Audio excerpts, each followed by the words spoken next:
to share with you 3 of the best, most flavor-packed hummus recipes on the internet today. We're making these recipes as part of a collaboration with my sister Tiffany over at the Fermented Homestead. I'll tell you more about her and the collaboration coming up in just a second, but I want to get started making this first hummus recipe with you. This is a roasted garlic hummus with 2 entire bulbs of garlic in it. Y'all know how much I love my garlic. We also need 1 can of chickpeas with the liquid reserve. Then I boiled them for 10 minutes. 1/4 cup of tahini up to 1/2 cup, 6 tablespoons of reserved chickpea liquid, 6 tablespoons extra virgin olive oil, 2 tablespoons of freshly squeezed lemon juice. Yeah, right, this is totally from a bottle. 1 small raw garlic clove. Normally 1 is never enough, but 1/2 teaspoon of salt and 1/4 teaspoon of ground black pepper. Screenshot in 3, 2, 1. The first thing we're gonna do is roast these guys. If you have smaller bulbs like I do, be careful if you're gonna overcompensate. You could get dragon breath like we had the other night from using 3 bulbs. I loved it, but it was pretty fiery. I'm gonna start out with the 2 the recipe suggests, but I'm going to roast a 3rd one just so we have one waiting in the wings in case 2 is not enough. So we're gonna peel off all the outer layers. It's trying to leave 1. I'm not doing a good job of that right now. Oh well, it'll still work. Then we're gonna cut off the tips here, about 1/4 inch. Put it on a piece of foil and then drizzle the top with olive oil. That's probably a little much. Just make sure you're getting all the cut sides covered and it kind of oozes inside.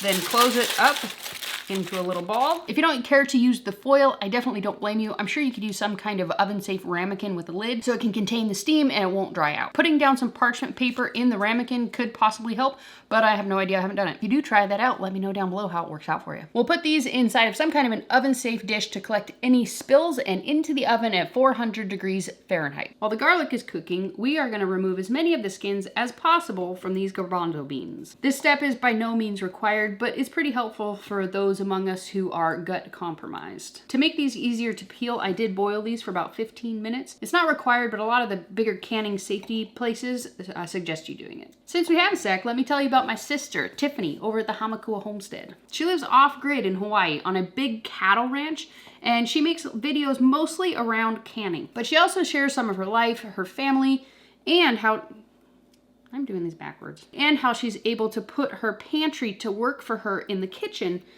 She is a busy working mom. Living on a big working cattle ranch also means she can be kind of a badass. Sort of like Annie Oakley with a canner. We got all the peels out of here. We have our nice gut-friendly beans.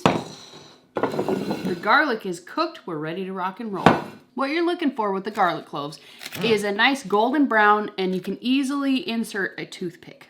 Let's make this. Into the bowl of a food processor, we are going to add in our peeled chickpeas, tahini, extra virgin olive oil, salt, pepper, some of the aquafaba. However, if you're gut compromised like I am, you can substitute another liquid.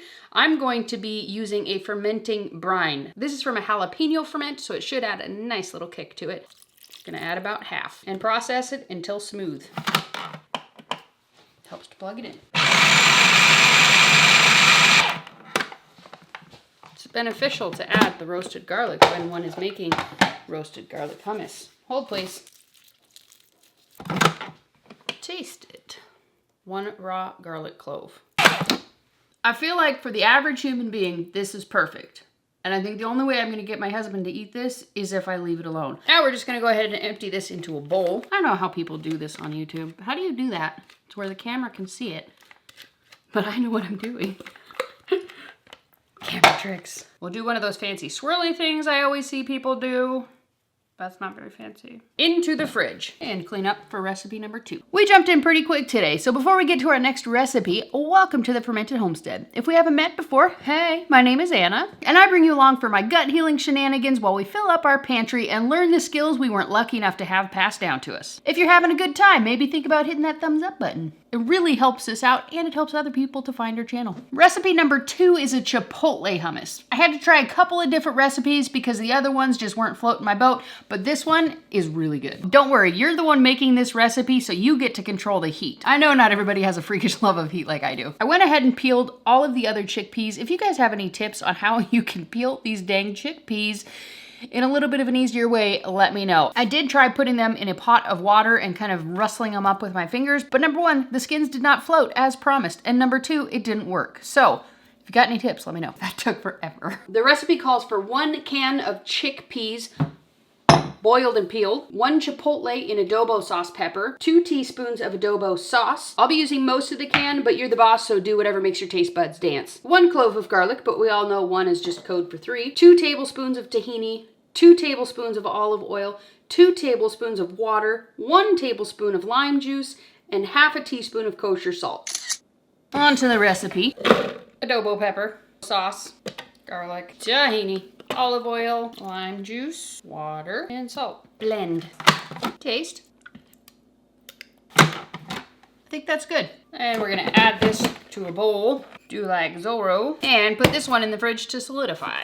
Before we get to this last recipe, let me tell you about the collaboration I'm working on with my sister Tiffany. She's showing us how to can these chickpeas so you have a ready-to-go hummus starter pack in your pantry. These are the key to making gut-friendly, super quick, and budget-friendly hummus on the spot. Can you make these hummus recipes with some store-bought canned garbanzo beans? Absolutely. However, who knows what the heck is in here, whether it's properly prepared for gut health, and it's like $3. It's actually been so long since I bought these that I had to look the price up online.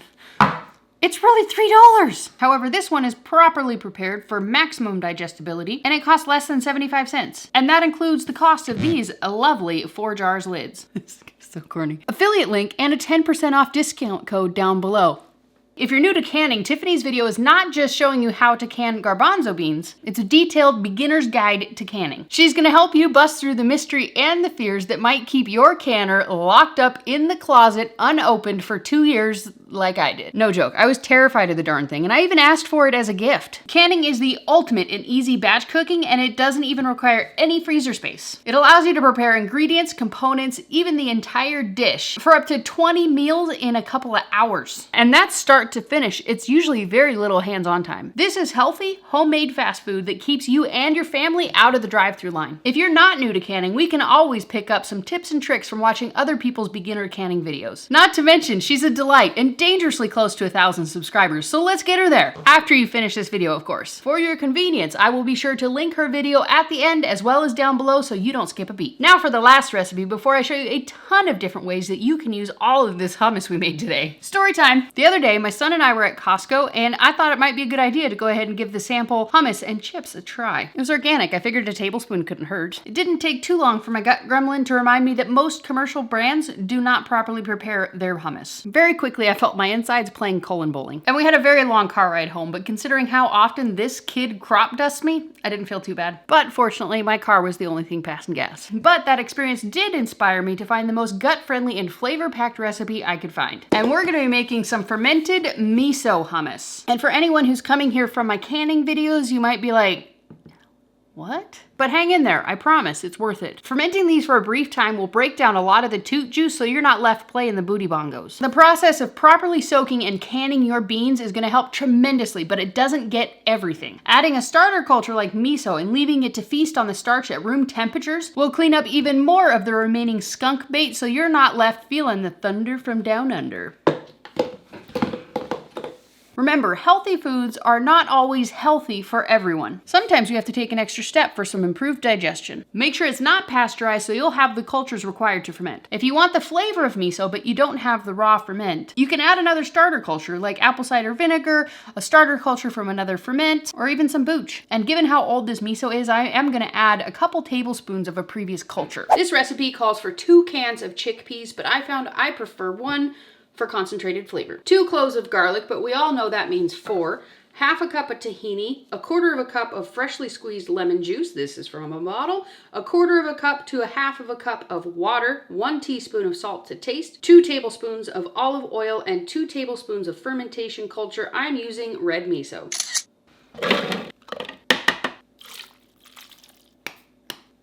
We'll start with a nice tablespoon. When you're tasting this one, you want to make sure you're not double dipping because you are going to be fermenting this, so you don't want to add any extra germs to it. I want more. Salty, umami, Oh, so good. Same as the other guys, I'm gonna pop this into a bowl. However, we're gonna leave this out on the counter for 12 hours at least. I made one yesterday, so we didn't have to wait, and I think I actually left it on the countertop for about 20 hours. I'm gonna get this stuff all cleaned up, and then I'll see you back here in a second for a taste test and a whole bunch of inspiration of things you can do with these. When you're taste testing this, remember, if you're not entirely sure if it's just right, the fermentation process is going to change the flavor of this. So you can always write it out and give it a test once it's done fermenting, and then see, hey, is this what I like? Typically with all of these, we're just gonna cover them with some olive oil and then maybe some kind of a topping, some olives. For the Chipotle one, we'll just cut up some Chipotles on top of it.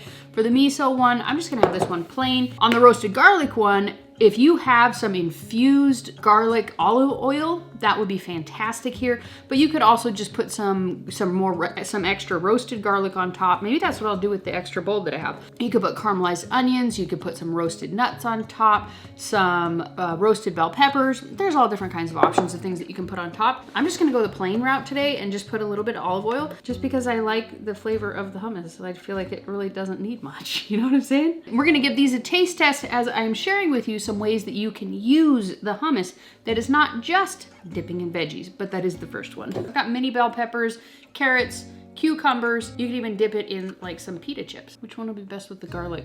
Let's try the pita bread.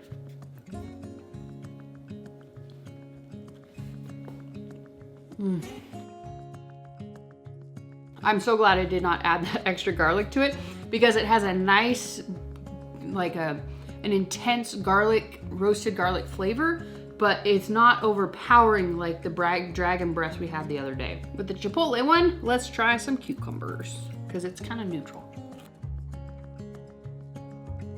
These are so good. Oh my goodness. Okay, I'm not gonna double dip. I turned it over. Last up, the miso one. This one I'm super excited about because it's fermented. I love all things fermentation. So let's try it with a bell pepper here.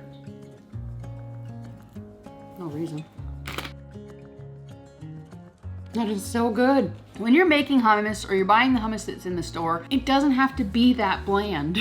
You can add a ton of flavor and make these things like insanely delicious. Like these things have like 14 different levels of like woo in your mouth, you know? And the best part about making this stuff at home, if you have gut issues especially, you can prepare this in a way that is much more gut friendly and makes the nutrients more bioavailable to your body. For all those other ideas I was telling you about earlier, you can also use it as a dip for your chips, as a spread on sandwiches or burgers, on your wraps, both tortillas and lettuce. It makes a fantastic sauce in Buddha bowls. And of course, there's the obvious gyro, or you can level up your avocado toast, base for salad dressings, or you can substitute pasta sauces. If you're avoiding dairy, you can use it to substitute for cream sauce on a quesadilla, or even to liven up a casserole. What do you like to do with your hummus? If you guys enjoyed the ride, make sure you click the subscribe button right here on your way to check out my sister's video where she's gonna show us how to can these garbanzo beans.